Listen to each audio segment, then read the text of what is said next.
Hello, I'm Molly O'Neill, Fellow with CGI's Initiative for Collaborative Government.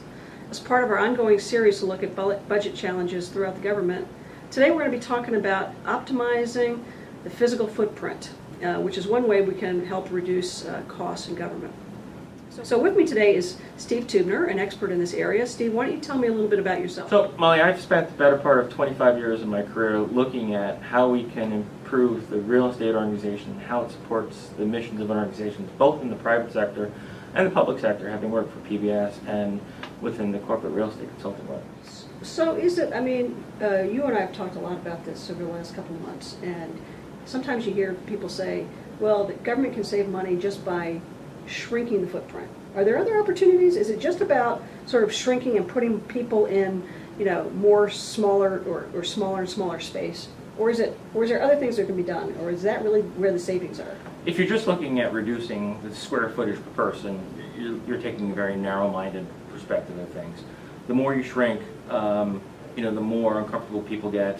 You start to get to a point of diminishing returns. So we need to be able to leverage our space more effectively. There's been a lot of talk about virtual work and telework, and again, if you're a collaborative person, if you're part of a collaborative team, working virtually may not be the right way of going about it, even though a lot of agencies saying, hey, we'll just do a work at home program and we can reduce our occupancy costs.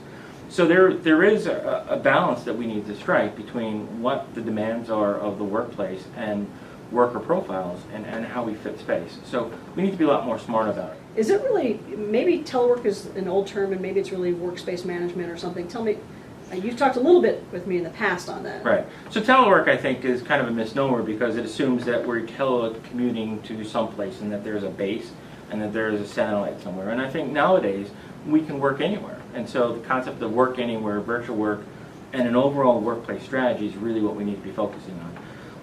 Telecommuting and hoteling and workplace design and the technology for workplace really need to be done in a holistic way. So we can't separate that out. And in the past, telework has been an accommodation, first started to reduce congestion on the highways. But now it's really part of an overall work strategy. And so we need to look at that. And the implications are profound for office space, for technology, and the possibilities are huge today. You don't need to provide a physical phone, corded phone within the office for everybody. We can actually say, let's use mobile technologies and a phone number that can follow you wherever. Mobile phone already does it, so we don't need any more additional technology for that. And so the more that we start thinking holistically, the more that we can have an integrated solution. To your point, we can drive down both technology and real estate costs if we look holistically. And I think that's where, when we develop siloed strategies, I think we missed a great opportunity. So Steve, you mentioned, people being entrenched in sort of the traditional, Right. The higher you go up in the organization, the bigger the office you get, right? Right. How do you, especially with government organizations, you have maybe historic buildings, that have huge offices in them, and then you have this tradition within government of, just like, the number of people you supervise, the Right. higher your pay grade and things Right. like that, Right. usually related. How do you deal with that in government? Well, what's interesting is that the layout and the design of our offices today is really an outgrowth of the industrial age of over 100 years ago, where the spaces were really configured for manual labor, for very focused, specific segmentation of activities. So, we had the thinkers over here and we had the doers over here, and never the two shall meet. And we've just perpetuated that over the years through the proliferation of cubicles and private offices. So we don't work that way anymore, right?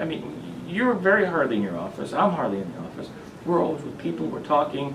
We're collaborating. We're strategizing.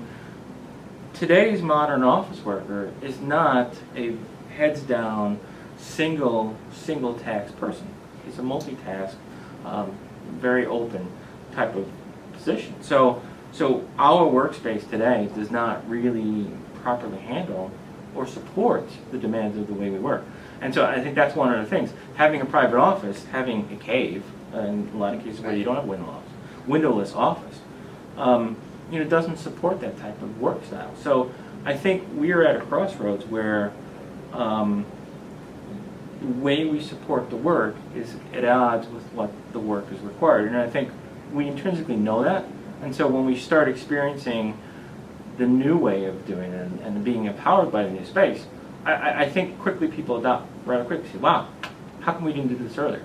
Are there any drivers to that? Are there any policies or legislation out there that helps people drive to those kinds of activities? Yeah, what's interesting is that President Obama recently signed an executive order directing agencies to start reducing space, and they've got pretty aggressive space reduction goals for the next 2-3 years.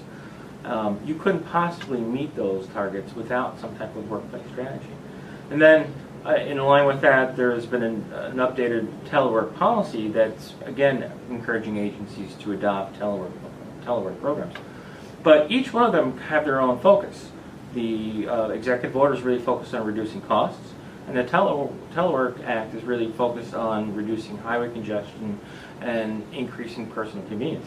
Neither one of them really speak to what's really the heart of the matter is how can we work more productively, more effectively, and that then, when we take a look at that, again from a holistic perspective, we can take in everything for consideration. Say, how do we don't not just do it for cost, not just do it for personal convenience, but truly to be a better organization.